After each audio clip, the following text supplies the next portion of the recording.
So, Miraculous. I have mixed feelings about this show. In one hand, it's a show I started to watch when I was young and have good memories watching it. On the other hand, it's a pile of garbage. Bad writing, bad arcs, problematic stuff, bad pacing, weird morals, bad designs, bad villains, and more. The fandom is something similarly controversial. In one hand, it can be very toxic and a bad place to be in. On the other hand, they create stories 100 times better than the show. There are many rewrite videos out there focusing on fixing it, and thousands of AOs that are more beloved than the official material. However, in a sea of so many creative authors, others are forgotten. Today, I'm here to talk about one of the biggest rewrite projects in the fandom that has barely to no attention, and it was created by a friend of mine. Miraculous Descendant by my friend Natedogx15. On this story, Miraculous have multiple powers. Kwamis are neutral forces that can be used for both good and bad. Marinette becomes a guardian in the first chapters, and the Miraculouses have a new set of rules.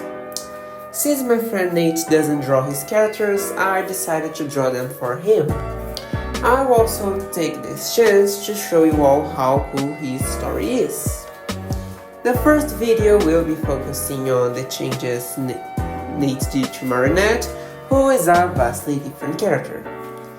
The first big changes in this AO is that Marinette and Chloe's lives are swapped.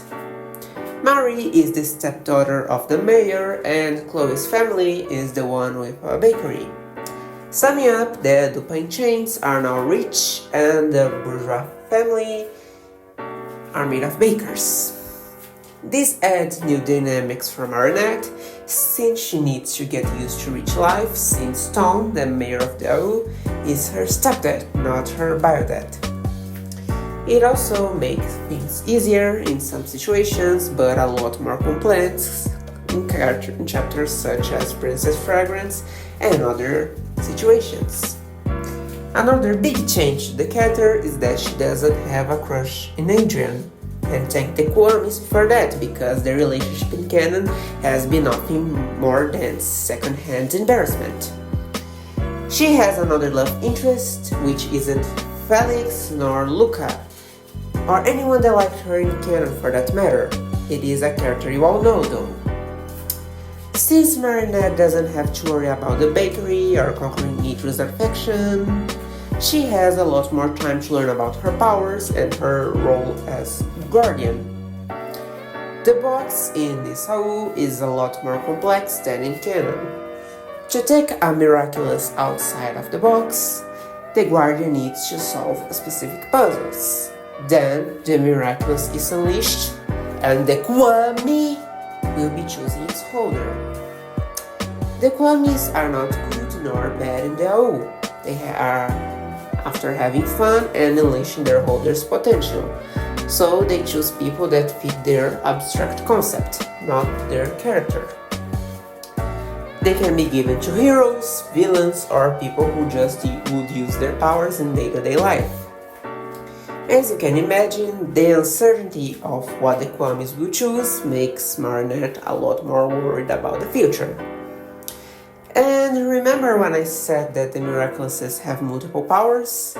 Well, Ladybug has a power called Seamstress. Imagine combining the effects of Yuminiki, the power-ups of Mario, and the turbo modes of Max Steel. That's how Seamstress works.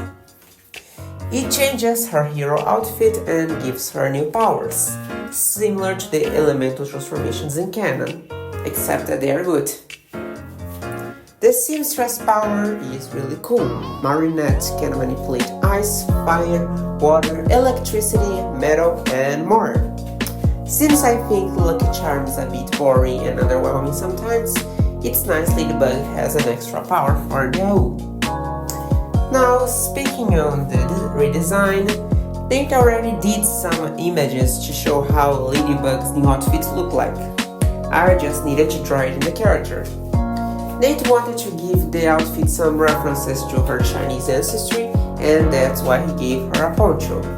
Not sure if it's Chinese, but I trust Nate. He also gave her a cool looking belt, and he said Marinette's hair is short and has red highlights when she transforms.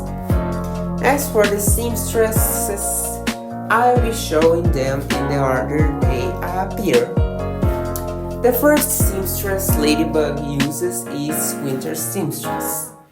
It gives her the power of controlling and manipulating ice. Sadly, I lost the footage of me drawing it, but honestly, there is no secret to the design. I just drew the outfit Nate created and took liberties with the hair since Nate never described them. The sunny seams, the second transformation, was fun for me.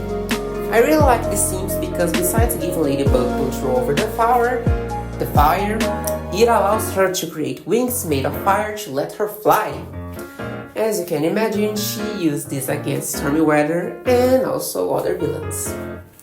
The hair, once again, was not described, so I inspired myself on the Sun Queen herself, Peppa Madrigal.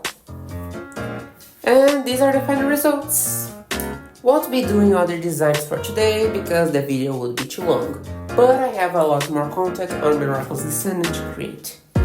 And now I can for sure say the next video will be on Zeg.